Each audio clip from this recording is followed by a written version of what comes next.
नमस्कार. श्री रामचंद्र कृष्ण कामत यांनी लिहिलेलं नामचिंतामणी हे पुस्तक आपण वाचत आहोत.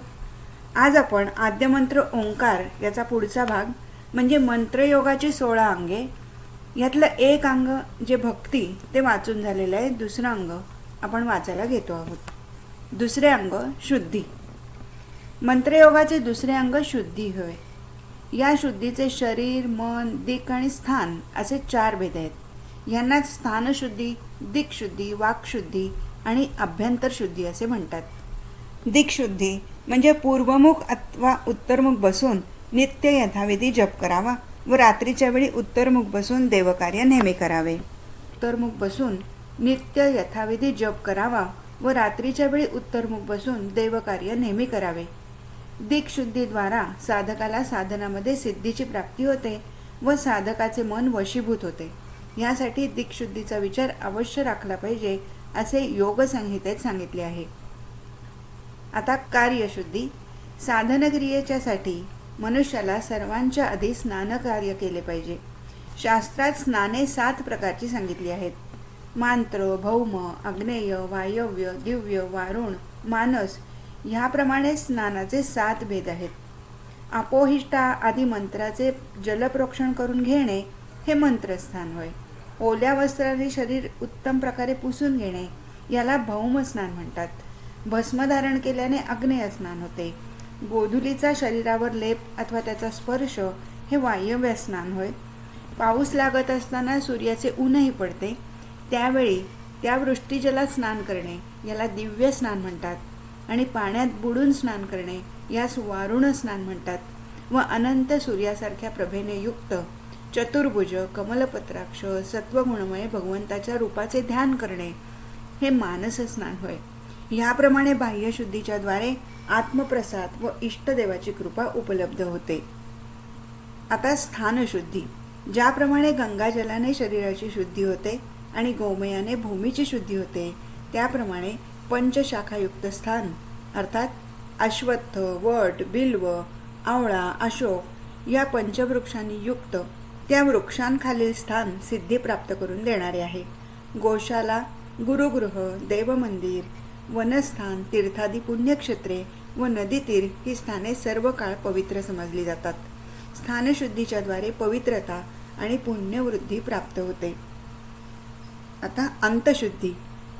अभय, सत्व संशुद्धी, ज्ञानयोगनिष्ठा, दान, दम, यज्ञ, स्वाध्याय, तप, सरलता, अहिंसा, सत्य, अक्रोध, त्याग, शांती इत्यादी गीतेमध्ये जी दैवी संपत्तीची लक्षणे सांगितली आहेत त्यांच्या अवलंबनाने अंतशुद्धी म्हणजे अंतःकरणाची निर्मलता प्राप्त होते. गीतोक्त आसुरी संपत्तीचा त्याग करून दैवी संपत्तीचा स्वीकार करणे हीच आत्मशुद्धी होय. हिच्याद्वारे इष्टदेवाचे दर्शन आणि समाधीची प्राप्ती होते. तिसरे अंग आसन. मंत्रयोगात हितप्रद असल्यामुळे मुख्यतः स्वास्तिकासन व पद्मासन ही 2 आसने घेतली आहेत.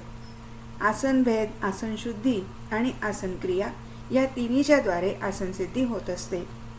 सकाम निष्काम विचार, उपासना पद्धती आणि कामनाचे तारतम्य यावरून आसनभेद निर्णित झाला आहे. पटवस्त्र, कांबळ, कुशासन, सिंहचर्म व मृगचर्म यांचे आसन अतिशुद्ध म्हटले आहे. ही सर्व आसने सिद्धी फल देणारी आहेत. काम्यकर्मांसाठी कंबलासन श्रेष्ठ आहे, परंतु रक्तकंबलासनच सर्वात उत्तम समजले जाते. कृष्णाजीन म्हणजे काळ्या हरणाच्या कातड्याचे आसन याने ज्ञानसिद्धी, व्याघ्रचर्माने मोक्षसिद्धी, दर्भासनाने आयुष्यवृद्धी व चैल म्हणजे रेशमाच्या आसनाने व्याधीनाश सांगितला आहे. प्रथम चैल, त्याखाली अजिन व सर्वाखाली कुशासन ह्याप्रमाणे गीतोक्त चैलाजिन कुशोत्तरम ह्या क्रमाने आसन तयार केल्याने योग साधनात सिद्धी प्राप्त होत असते. मृत्तिकेच्या आसनाने दुःखाची प्राप्ती, काष्टासनाने दुर्भाग्याचा उदय, वंशनिर्मित म्हणजे वेळवाच्या आसनाने दरिद्रता, पाषाणाच्या आसनाने व्याधीची उत्पत्ती, तृणाच्या आसनाने यशाची हानी, पल्लवाच्या आसनाने चित्तविभ्रम व वस्त्रनिर्मित आसनाने जप, ध्यान व तप यांची हानी होत असते. सिंहचर्म, व्याघ्रचर्म व कृष्णजिन या आसनावर गुरुदीक्षाविहीन गृहस्थाश्रमियांनी बसणे उचित नाही.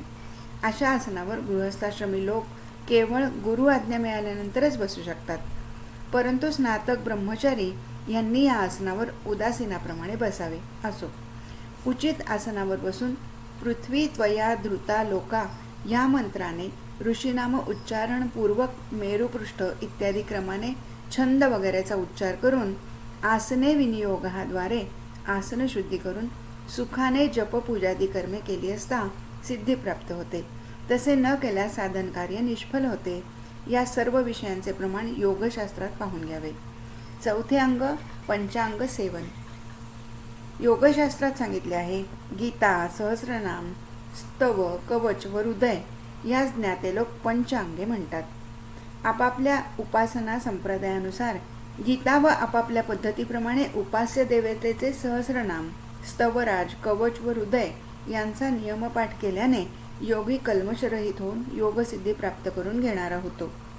पंचोपासनानुसार 5 गीता, भगवद्गीता, गणेश गीता, भगवती गीता, सूर्यगीता व शिवगीता या प्रसिद्ध आहेत. त्याचप्रमाणे आपापल्या पद्धतीप्रमाणे स्वस्व उपासनामूलक स्तव, कवच आणि हृदय ही अनेक आहेत. ती साधकाने गुरुपदेशद्वारा प्राप्त करून घेणे योग्य आहे. सर्व गीतांमध्ये जगत जन्मादी कारण विचाराने एका अद्वितीय ब्रह्माच्या विचित्र भावमय विज्ञानाचेच वर्णन केले आहे, कारण की पंचोपासना ही ब्रह्मोपासनाच आहे. 5वे अंग आचार. योगशास्त्रात दिव्य, दक्षिण व वाम असे 3 प्रकारचे आचार सांगितले असून साधकाचे अधिकार दीक्षा, महादीक्षा, पुरश्चरण, महापुरश्चरण, अभिषेक, महाभिषेक व तद्भाव असे 7 प्रकारचे सांगितले आहेत. प्रत्येक उपासनेत दिव्य, दक्षिण व वाम असे 3 प्रकार आहेत. पैकी वामाचार हा गलिच्छ दिसणारा व शीघ्र फलदायी असे म्हणतात. शक्ती उपासनेतील वामाचार लोकविश्रुत आहेच. या वामाचारात मद्य, मांसादिकाचे सेवन शास्त्रातच सांगितले आहे, तरी ते अनाधिकाराची अनिती वाढवणारे असल्यामुळे निंद्य मानले जाते. श्री तुकाराम महाराजांनी ह्या वामाचाराची निंदा केलेली प्रसिद्धच आहे. हा वामाचार काही विशिष्ट व्यक्तींच्याच उन्नतीला कारण होतो, सामान्य लोकांना तो उपयोगी नाही. दक्षिण व दिव्य आचार हे सर्व वंद्य आहेत. याचा विस्तार करण्याचे हे स्थळ नसल्यामुळे हा विचार एवढ्यावरच थांबवून साधकाच्या 7 अधिकाराची माहिती सांगतो.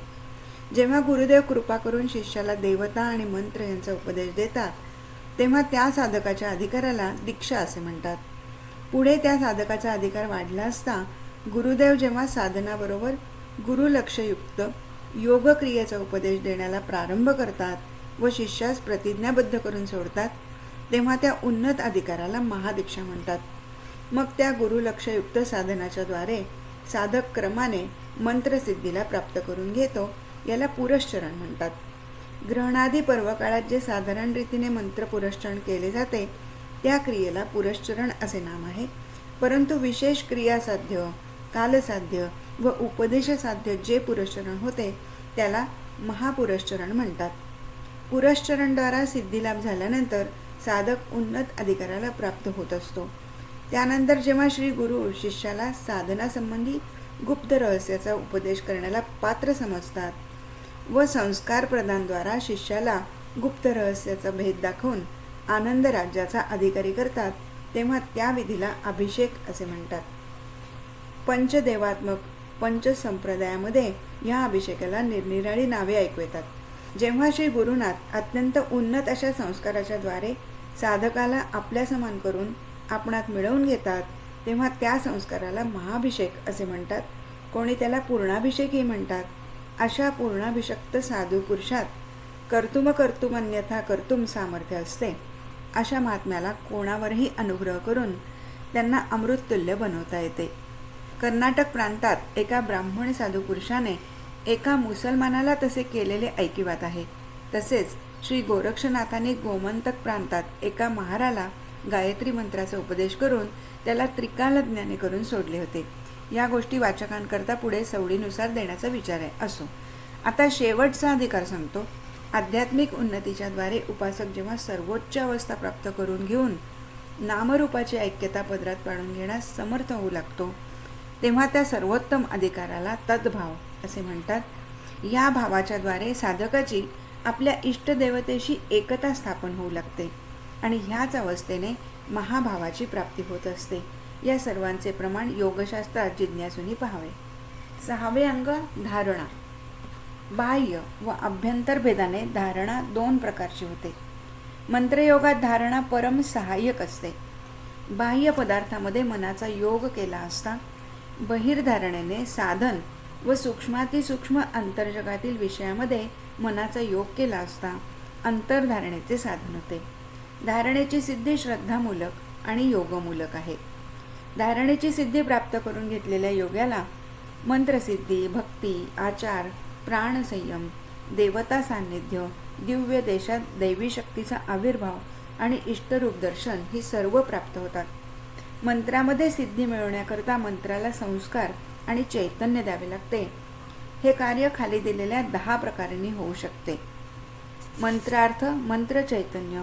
योनिमुद्रा न जाणल्यामुळे चैतन्यविहीन व संस्कारविहीन मंत्राचा शतकोटी जप केला तरी सिद्धी प्राप्त होणार नाही.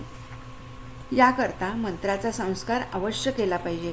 जनन, जीवन, ताडन, बोधन, अभिषेक, विमलीकरण, आप्यायन, तर्पण, दीपन आणि गुप्ती असे मंत्राचे 10 संस्कार आहेत. मंत्राला हे संस्कार केले असता सिद्धी प्राप्त होत असते. अनेक लोक गुरुपासून मंत्र घेऊन जप करीत असतात, परंतु त्यांना सिद्धी प्राप्त होत नाही. याचे कारण वरील संस्काराचे व षोडश अंगाचे त्यांना ज्ञान नसते. गुरु म्हणवणाऱ्या कितीतरी लोकांना ते नसते, मग शिष्यांना कुठून असणार. योगशास्त्रोक्त मातृका यंत्राच्या द्वारा मंत्रवर्णाचा उद्धार करणे याला जतन म्हणतात. उद्धृत वर्णाच्या पंक्ती क्रमाने लिहून प्रत्येक वर्ण प्रणवाने संपुटित करून एकेकाचा 100 वेळा अथवा निदान 10 वेळा जप करायचा. या जपक्रियेला जीवन म्हणतात. ज्या मंत्राचा जप केला जातो तो अतिगुप्त राखणे याला गुप्ती क्रिया म्हणतात. यांच्याद्वारे मंत्राला संस्कृत व चैतन्ययुक्त करून जप केल्याने साधक इच्छित फल प्राप्त करून घेऊ शकतो. 7वे अंग दिव्य देशसेवन. ज्याप्रमाणे गायीच्या सर्व शरीरात दुग्ध व्यापून असले तरी केवळ स्तनाच्याद्वारेच ते बाहेर येत असते, त्याप्रमाणे परमात्म्याची शक्ती सर्व व्यापक असली तरी तिचा विकास दिव्य देशाच्या द्वारेच होतो. तंत्रशास्त्रात 16 प्रकारचे दिव्य देश सांगितले आहेत. वन्नी, अंबू, लिंग, स्थंडिलक, कुड्य, पट, मंडल, विशिख, नित्ययंत्र, पीठ, भावयंत्र, मूर्ती, विभूती, नाभी, हृदय आणि मूर्धा हेच ते 16 दिव्य देश आहेत. साधकाच्या अधिकारानुसार या दिव्य देशामध्ये उपासना करण्याचा उपदेश गुरुकडून मिळत असतो. योगसिद्धी प्राप्त करून घेण्यास हे सर्व परमहितकारक आहे. धारणेच्या सहाय्याने दिव्य देशामध्ये इष्टदेवतेचा आविर्भाव होतो. मृण्मयादी मूर्तीमध्ये प्रथम देवतेचे आवाहन करून पूजारंभ करणे उचित असते, परंतु शालिग्राम प्रतिष्ठित देवांच्या मूर्ती संस्कृत अग्नी अथवा जल यांच्यामध्ये आवाहन विसर्जनाची आवश्यकता नसते. 8वे अंग प्राणक्रिया. मन, प्राण व वायू यांचा एकमेकांशी संबंध आहे. वायू व प्राण हे कार्य व कारण रूप आहेत. यासाठी प्राणायाम क्रियेबरोबर न्यासक्रियेचा एकत्व संबंध येतो. प्राणायामाचे सविस्तर भेद हठयोगाच्या आचार्यांनी आपापल्या ग्रंथात सांगितले आहेत. मंत्रयोगामध्ये सहित प्राणायाम ग्रहण केला असून सहज प्राणायामाचाही उपदेश कोणी कोणी आचार्य करतात. न्यासाचेही कित्येक भेद आहेत. त्यापैकी 7 मुख्य आहेत. ते यथाधिकार गुरुकडूनच समजावून घेतले पाहिजेत. साधारण उपासनेत करन्यास व अंगन्यास उपयोगी आहेत. विशिष्ट उपासनेत ऋष्यादिन्यास व मातृकान्यास आवश्यक असतात. या सर्वांचे प्रमाण आणि विस्तृत वर्णन योगशास्त्रात पाहावे. 9वे अंग मुद्रा. मुद्रांच्या द्वारा देवतांना आनंद होतो व साधकांच्या पापसमूहाचा नाश होतो. त्यामुळे तंत्रवेत्या मुनींनी त्याला मुद्रा हे नाव दिले आहे. पूजा, जप, ध्यान, आवाहन इत्यादी कार्यामध्ये त्या त्या कार्याच्या लक्षणानुसार त्या त्या मुद्रांचे प्रदर्शन करणे उचित असते. आवाहनादी 9 प्रकारच्या मुद्रा सर्वसाधारण मानल्या जातात. ज्ञानमुद्रा, भक्तिमुद्रा, तपोमुद्रा, कर्ममुद्रा, दानमुद्रा या मुद्रांनी ऋषीगण प्रसन्न होतात. वरमुद्रा व अभयमुद्रा इत्यादींनी त्रिलोकवासी ऋषी आणि देव सर्व प्रसन्न होतात. 10वे अंग तर्पण. देवतागण तर्पणाच्या द्वारे शीघ्र प्रसन्न होतो, म्हणून यास तर्पण म्हणतात. तर्पण हे निष्काम व सकाम भेदाने 2 प्रकारचे होते. कामनेनुसार तर्पणाचे द्रव्य पदार्थ निरनिराळे होत असते. तर्पण हे मंत्रयोगाचे एक प्रधान अंग आहे. इष्टदेव तर्पणानंतर ऋषी तर्पण, अन्य देवतर्पण व पितृतर्पण करण्याचाही विधी आहे. तर्पणाची विशेषता ही आहे की विधीपूर्वक तर्पण झाले असता देवयज्ञ, भूतयज्ञ व पितृयज्ञ करण्याची आवश्यकताच राहत नाही. आपले इष्टदैवत शीघ्र प्रसन्न करून घेण्याची कोणाला इच्छा असेल तर त्याने दररोज विधीपूर्वक तर्पण करीत असावे. मधाने तर्पण केल्याने सकल अभिष्ट पूर्ण होते, मंत्रांची सिद्धी होते व संपूर्ण महापातक नष्ट होऊन जाते. घृताने तर्पण केल्याने आयुष्याची वृद्धी होते. आरोग्यप्राप्तीसाठी दुग्धाने तर्पण केले पाहिजे.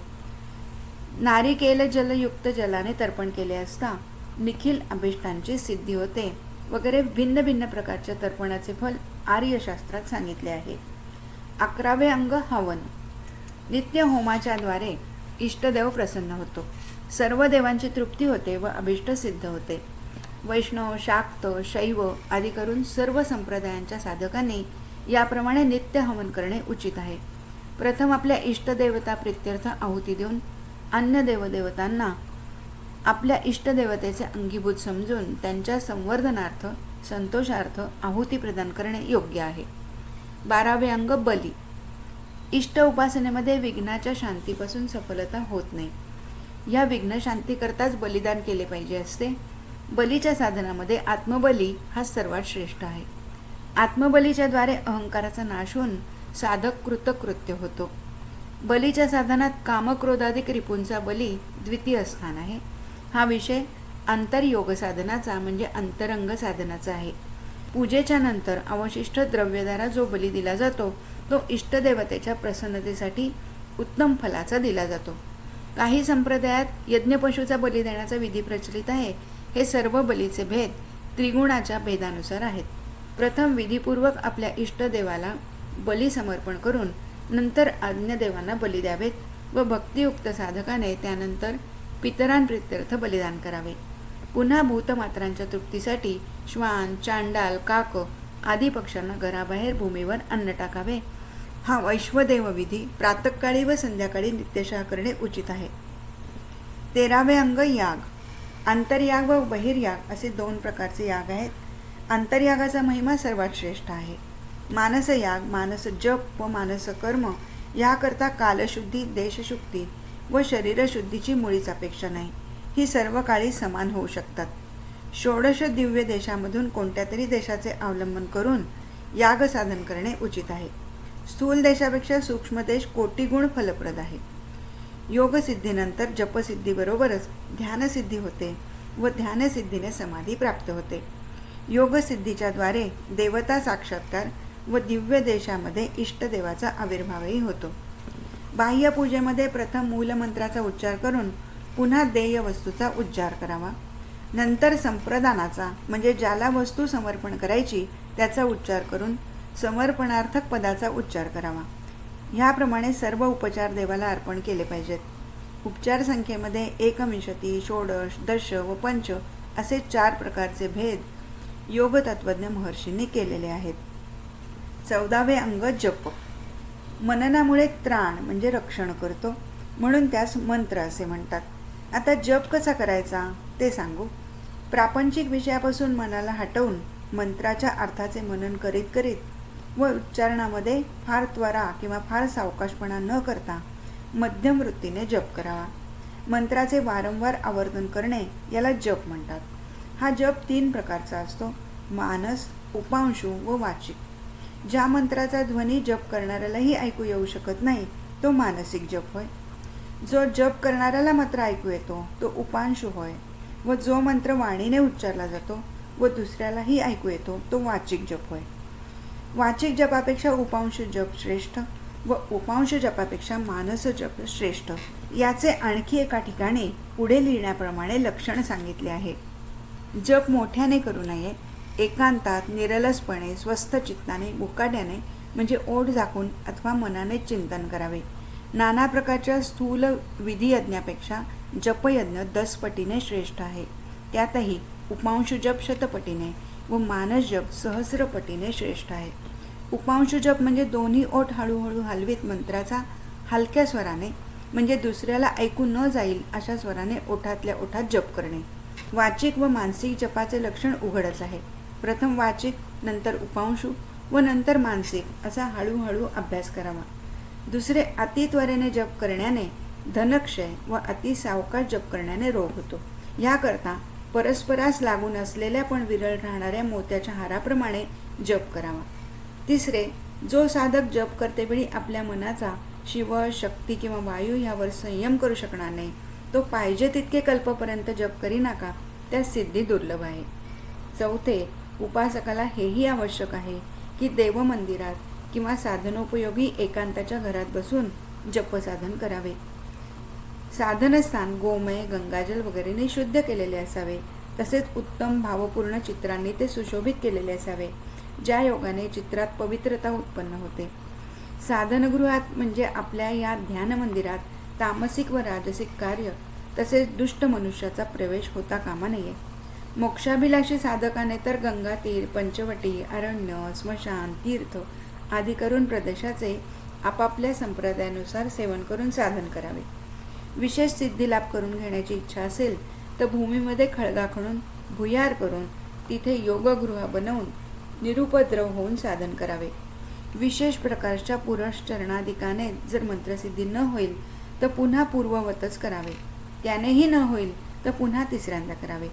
त्यानेही जर न होईल तर शिवोक्त प्रमाण, रोधन, वशीकरण, पीडन, शोधन, पोषण, दाहन या 7 प्रकारच्या उपायांचे क्रमशः अवलंबन करावे. हे सर्व उपाय गुरुमुखानेच जाणण्याला योग्य आहेत. आपली स्थानाची, मंत्राची, पूजा सामग्रीची व देवतांची शुद्धी जोपर्यंत साधक करणार नाही तोपर्यंत पूजा करणे व्यर्थ आहे. पंचशुद्धी विरहित पूजा अभिचार मात्र आहे. स्नान, भूतशुद्धी, प्राणायाम व सकल षडंगन्यासाने आत्मशुद्धी होत असते. संमार्जन, लेपन, विज्ञान, धूप, दीप, पुष्प, माला इत्यादिकांनी शोभित व विविध रंगांनी भूषित करणे यांनी स्थानशुद्धी होते. मूलमंत्राच्या अक्षरांना मातृका वर्णाशी म्हणजे अ आ पासून क्ष पर्यंत संयुक्त करून क्रम व उत्क्रमाने म्हणजे उलटसुलट पाठ करण्याने मंत्रशुद्धी होते. 15वे अंग ध्यान. अध्यात्म भावनेनेच मंत्रयोगातील ध्यानाची प्रकटता झाली आहे. मंत्रशास्त्रानुसार योगीजनांनी विष्णुपूजेच्या संबंधात मुख्यतः 7 प्रकारची ध्याने सांगितली आहेत. भगवतीच्या पूजेमध्ये मुख्यतः 24 प्रकारच्या रूपांची व ध्यानाची कल्पना आहे. महादेवाच्या उपासनेमध्ये मुख्यतः 5 प्रकारची ध्याने मानली आहेत. तसेच सूर्य व गणेशाच्या पूजेत मुख्यतः 2 प्रकारची ध्याने मानली आहेत. आपापल्या इष्टदेवाच्या रूपाला मनाने जाणणे याला ध्यान म्हणतात. ध्यानच मनुष्याच्या बंधाला व मोक्षाला कारण आहे. जसजसा मनुष्य आत्मध्यान करील तसतशी त्याला समाधीची प्राप्ती होईल. आत्मा केवळ ध्यानाच्याच द्वारा वशीभूत होतो. या प्रकारे करून ज्या मनुष्याचे मन तेथे प्रसक्त होते तेथे त्याला समाधी प्राप्त होते. नदीचे पाणी ज्याप्रमाणे समुद्रात गेले असता समुद्र जलाशी अभिन्न होऊन जाते, त्याप्रमाणे मनुष्याचा आत्मा ध्यानाच्या परिणामाने तद्भाव प्राप्त करून घेऊन परमात्म्याशी अभिन्न होऊन जातो. 16वे अंग समाधी. ज्याप्रमाणे लयरोगाच्या समाधीला महालय व दृढयोगाच्या समाधीला महाबोध म्हणतात, त्याप्रमाणे मंत्रयोगाच्या समाधीला महाभाव म्हणतात. जोपर्यंत त्रिपुटी राहते तोपर्यंत ध्यानाधिकार राहतो. त्रिपुटीचा लय झाल्यानंतर महाभावाचा उदय होतो. मंत्रसिद्धीबरोबर तात्काळ देवतेमध्ये मनाचा लय होऊन त्रिपुटीचा नाश झाला तर योग्याला समाधीची प्राप्ती होत असते. प्रथम मन, मंत्र व देवता यांचा स्वतंत्र बोध होत असतो. परंतु हे तिन्ही बोध म्हणजे तिघांची पृथक जाणीव एक दुसऱ्यामध्ये लय पावली असता ध्याता, ध्यान, ध्येयरूपी त्रिपुटीची लय पावते. ह्याच अवस्थेमध्ये आनंदाश्रू, रोमांचादी लक्षणाचा विकास होतो व क्रमाने मनाचा लय होऊन समाधीचा उदय होतो. समाधी प्राप्तीने साधक कृतकृत्य होऊन जातो. महाभाव प्राप्ती हेच मंत्रयोगाचे अंतिम ध्येय होय. आज इथेच थांबू. हरिओम तत्सत.